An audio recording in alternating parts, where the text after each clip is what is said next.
everyone, I'm Mind, and this is set number 70639, the Street Race of Snake Jaguar from the LEGO Ninjago theme. This set contains 308 pieces, 2 minifigures, and retailed for $29.99 in the US when it originally released in 2018. This video is of course a part of my Ninjago throwback review series, so let me know in the comments which set you want to see a throwback review on next. This set was actually a suggestion from the comments on last week's video, so name any set in the comments from 2011 to 2018, and while I don't have them all, I do have a lot of them, so let me know which ones you want to see most, and I may choose it for next week's Ninjago throwback review. If you guys want to check out which throwback reviews I've already done, there's a link in the description to the full throwback reviews playlist, but now let's get into this video. So there's two main builds in this set, two bikes, one's for Zane and one's for Mr. E, and they're both quite different from each other, but they go together really well. Starting out with Zane's right here, I really like how this one turned out. Zane's a ninja who doesn't get vehicles all the time. He does have quite a few. Like, he doesn't get them as rarely as like Cole or Nia, but still he doesn't have nearly as many as like Kai. So I believe this is his first and maybe only bike that he's ever gotten, so that does make this inherently exciting. I think the bike does a good job of capturing that like snowy, icy aesthetic. The wheels and like base of the bike are more gray and plain, which helps this feel more like an actual vehicle and not like a more magical elemental bike. But then it appears that there's like a paint job on top with the white and the blue, and then the little touches of gold to fit with Zane's color scheme. I do like these translate blue pieces in the wheels. They help change up the colors a bit and fit Zane really well. You can see the stud shooters on each side as well. These, of course, you push down on, stud shoots out. Simple, but I think they fit in well here. Then we've got a stickered part with some text in jargon, which just says ice. And you can see that's exactly the same on the other side. Up on the back, there's a seat for Zane to sit.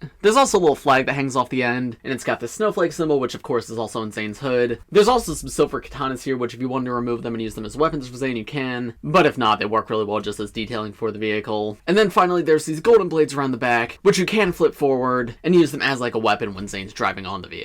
There is also a play feature with this bike. You can see the shape of this front section might look a little bit familiar. So you can actually fold these parts of the sides up and then completely remove this section. And this is meant to be a new version of Zane's Falcon, which is incorporated onto the bike. This is a lot of fun. This is also canon to the show, like we did see Zane use this in the show. Unfortunately, this was the last time we ever saw the Falcon in the show, if I remember correctly. But it is very cool to get another version of the Falcon here, albeit very different from his previous iteration. Very nice stickered piece on the forehead, though. Again, you got that snowflake Zane symbol. I like the use of this piece, too, because it's meant to be like a windshield when it's on the bike, but with it removed, it looks like it could represent like an ice tank for the stud shooters, like the source of their power. But yeah, I think this is a lot of fun, incorporates really well into the bike, and also looks great separate. With the Falcon removed, the bike definitely feels a lot more empty. However, the designers at least tried to make it look good without it. There's a few more decorated parts that get revealed when that gets lifted up. You can see right here again, you've got that snowflake Zane symbol, and then on the other side you have like this console behind the handlebars, and then on the side you have this awesome printed piece. These were used in the Spinjitzu Master sets, so it was not exclusive to the set, but you can see it's just this golden circle with Zane's symbol on it, and that's a super cool part to get. If you want to make like your own custom Zane vehicle, I feel like that's super useful, so I'm really glad that you get two of them here. And if you're curious how Zane looks riding the vehicle, here's him with the Falcon removed, and there he is with the Falcon attached back on. One final thing I want to mention with this bike is this red piece underneath. It's somewhat hidden away, but it's still pretty obvious, and it's just really ugly. I really wish it wasn't that color. Gray or white would have looked way better. I know this piece does exist at the very least in white, and I think in light gray as well, so if you do have parts from your own collection, you can very easily swap that out. But yeah, in space form, it's a little bit disappointing. Still though, overall, I'm really happy with the Zane bike. I think it's a lot of fun, fits Zane perfectly. All around, it's pretty good. But then coming to Mr. E's bike, this has a much funkier design. It's a little bit longer than Zane's bike, and it's much lower to the ground. Definitely gives off like those ominous bad guy vibes. There's spikes that spin on the side of the wheels, as well as the stickered part with like this rotating gear. That looks super cool, and just like the blue parts on Zane's bike, helps give the bike a unique personality. There's also stud shooters at the front here, as well as swords, which you can remove and give to Mr. E if you want. But there's also one big trans purple light. I love the use of trans purple in the color scheme. It's just such a unique part that we don't see LEGO use all too often. So it's really great to see the SoG incorporate it, and I think it fits them so well. Then out the back of the bike, there's these giant black blades, and they have these red spikes coming off of them. And if you turn this gear on the side, that actually flip that blade forward, similar to the golden blades on Zane's bike. But these are a lot bigger, and that swinging motion is a lot more satisfying. You just flip it super fast.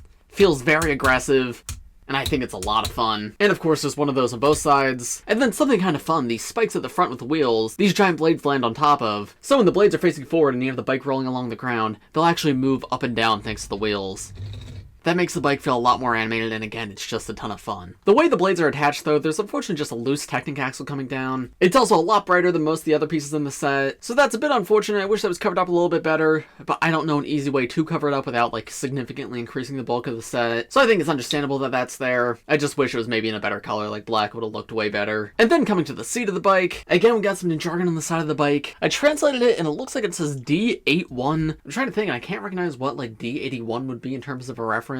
Maybe it's something for the designer or maybe it's something I'm just missing. If you guys know what that means, let me know in the comments. But yeah, you can see that's on both sides. And then you have the actual seat for Mr. E to sit. You can see it's designed to look very cushiony. And then there's handlebars right here for him to hold on to. The back of the seat is adjustable, which I really like, so he can lean all the way back if he wants to. And then he also has a stickered flag at the very end. His, of course, has the SoG logo on it. There's how Mr. E looks riding the bike. Of course, super cool. Yeah, as much as I love Zane's because he is my favorite ninja, I think this is definitely the better of the two in the set. The plate features in motion are just so much fun, and the overall look of it's just so unique. I really, really love how this one turned out. And then the final build in the set is very, very small. It's this little shrine that has Mr. E's upper torso piece, and then, of course, the Oni Mask of Vengeance, which you're able to flip up. And you can see it actually includes a second of Mr. E's head underneath. We'll take a closer look at that with the minifigures, but I do like that you get two of it in the set, not just one. And then just has an extra sword so that if you want to transform Mr. E to, like, actually have the mask on, he can have a total of 4 swords instead of 2. 2 are right here and then 2 are on the bike. There's how the shrine looks with the rest of it removed. This, I believe, is a torso piece from the robots from LEGO Nexo Knights. But yeah, the entire reason this exists is just to have a place to hold this. So I appreciate it being here, but it's not too exciting of a build. So here are the two minifigures in the set. We of course have SoG Zane and we have Mr. E. I'm just now realizing my SoG Zane seems to be a bit sun damaged. I have no clue when or where that happened, but I'll have to look into getting a replacement because yeah, that's pretty unfortunate. That aside though, SoG Zane is one of my favorite minifigures of all time. I love the SoG suits. I think they're some of Ninjago's best. I think the hoods are fantastic. They're pretty terrible for play because I think it's really annoying to have to remove the entire head to remove the bottom mask just to display the ninja with a hairpiece instead. However, for display, I think they're fantastic. I love how the ninja's heads can rotate all the way around. And the fact that the mask actually comes up from the bottom, it is easily the best looking mask we've ever had. Torso design is fantastic too. The SoG suits are really detailed, and I love like all the intricate little triangles in Zane's torso, and then the silver and blue go with the white so well. Again, the colors look a little bit better when he's not sun damaged, but even still it looks pretty good. Love the black and blue on top of the mask too. And then unlike the rest of the SoG, he does not come with an armor piece, rather he comes with a quiver, and that's of course to go with the bow that he comes with. Removing his mask and quiver, there's a look at his face print, which is very common nowadays. However, when the set came out, this was the very first set to use this face print,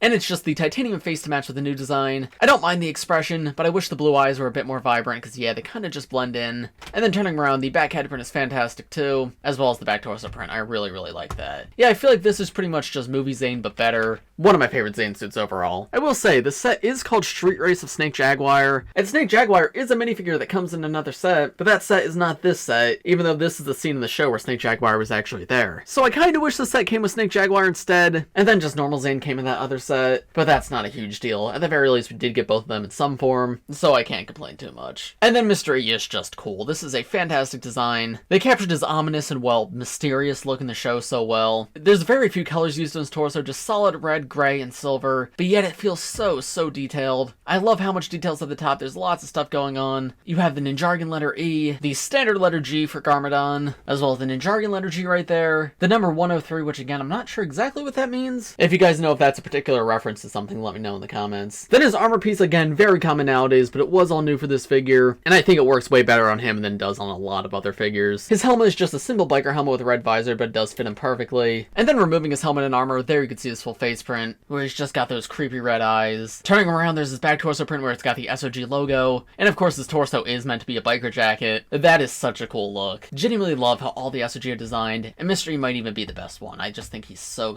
cool. They did this figure so perfectly. Now, of course, as you saw, the set does come with a second variation for this figure. With his armor and headpiece removed, I can attach the alternate upper torso piece, and there you can see he now has 4 arms as well as the Oni Mask of Vengeance. And yeah, I'd say he looks even cooler like this. They incorporate more color into the upper torso piece, I guess to show like the power of the Oni Mask flowing through him. Again, he's got Ninjago letter G and Ninjago letter E right there, and yeah, that yellow energy that runs up to his torso. Lots of these like white swirls too, which sort of match the designs on the Oni Mask. The Oni Mask itself too is fantastic. The colors colors really pop on it. Such a unique piece. I'm glad they're still using it as of like last year. And then flipping it up, of course, it's just the standard biker helmet underneath, with again that same face print, and then turning around, there's no back torso print on that like upper torso piece, but you can see the full SoG jacket there. And I believe this upper torso piece was exclusive to the set. The rest of Mr. E did come in another set, but this was the only set to come with forearm Mr. E, so that was a very cool figure to get. And yeah, I think he looks absolutely awesome. But overall, what are my thoughts on this set? I think this set is really good, honestly. Zane's vehicle is solid. Like, I do like it a lot, but it's nothing all too special when compared to like other Ninjago bikes. Still though, at the very least, it's a unique vehicle for Zane, because again, I don't think he's gotten any other bikes before. He's gotten a snowmobile, of course, which is similar, but that isn't a bike. But Mr. E's bike is just super cool, and then the minifigures you get here are fantastic. Zane is basically exclusive. He did come in a 4+ set, but I'm pretty sure the 4+ set was the same price, so this set was the way that most people got him. And then Mr. E did come in a bigger set, but without his upper torso piece. And yeah, these are two major characters in Sons of Garmadon, and two really, really amazing figures. $30 I think is a perfectly fair price for this set. I'm not sure how much it is in the aftermarket nowadays, but if you guys are interested in it, I'd recommend you pick it up. Because yeah, I was happy with this all the way back to 2018 when I bought it, and I still love it to this day. But of course, those are just my thoughts. Let me know what you guys think of this set in the comments below. If you enjoyed this video, make sure to give it a like, subscribe to the channel if you're new, and I think that's all I have to say. So thanks for watching, everybody, and I will see you all in the next one.